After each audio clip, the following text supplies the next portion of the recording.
This is electronic warfare against a drone army. From the ground, with guns and missiles, an incoming swarm is almost impossible to stop in time. From the invisible spectrum it depends on, the exact same swarm can be turned off in under a second. So, how do you actually kill a drone without ever touching it? In this video, how radio control works, 4 ways to break it, and why fiber-optic drones just made half of it obsolete. Every FPV drone and most reconnaissance drones fly on a radio link. The pilot's controller sends commands up on one frequency. The drone sends video back down on another. Cut that link, and the drone stops being a weapon. It becomes a rock with a battery, falling wherever gravity takes it, or drifting until it runs out of power somewhere nobody wanted it to land. That is the entire premise of jamming. You don't need to destroy the drone. You just need to shout louder than the pilot, on the same frequency, until the drone can no longer hear him. Flood that frequency with noise, and the control signal drowns underneath it. The drone either freezes in place, drifts on its last known heading, or triggers a failsafe and drops straight down. Radio isn't the only link worth attacking, though. Longer-range drones and precision munitions often navigate by GPS instead of relying purely on a live video feed. Deny that signal outright, or spoof it with a fake signal that lies about position, and the drone doesn't crash.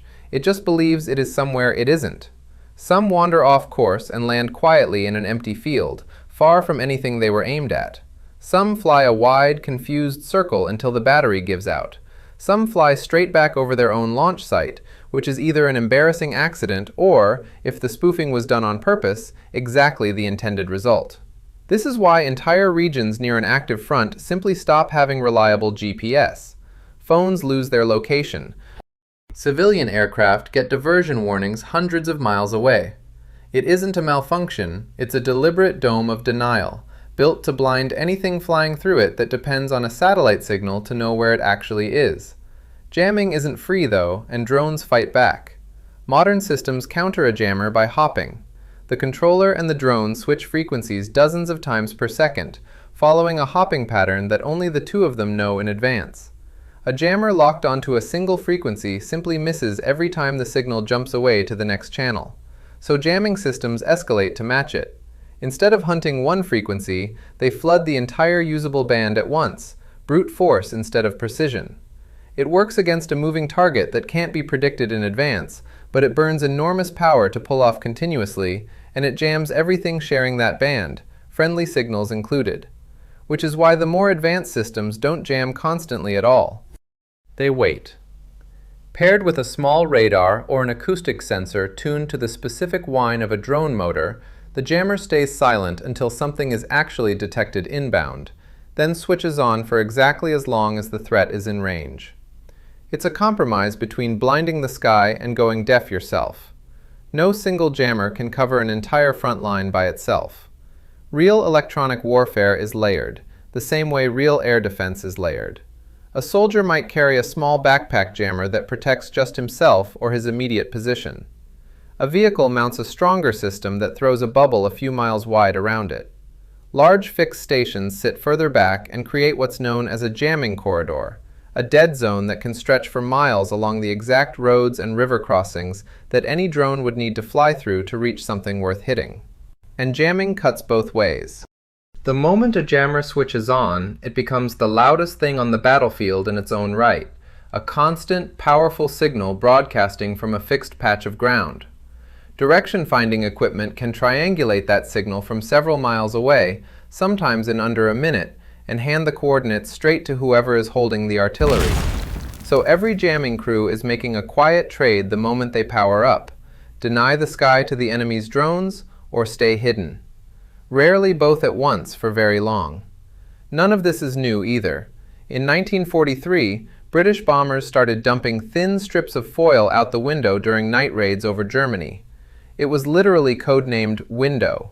Each strip reflected radar waves just enough to create a false echo, and thousands of them released together blinded German radar completely, filling every screen with so many fake aircraft that operators couldn't find the real bomber stream hiding inside the noise.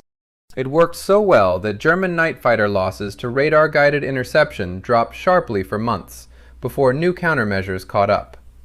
The tools have changed. The idea hasn't.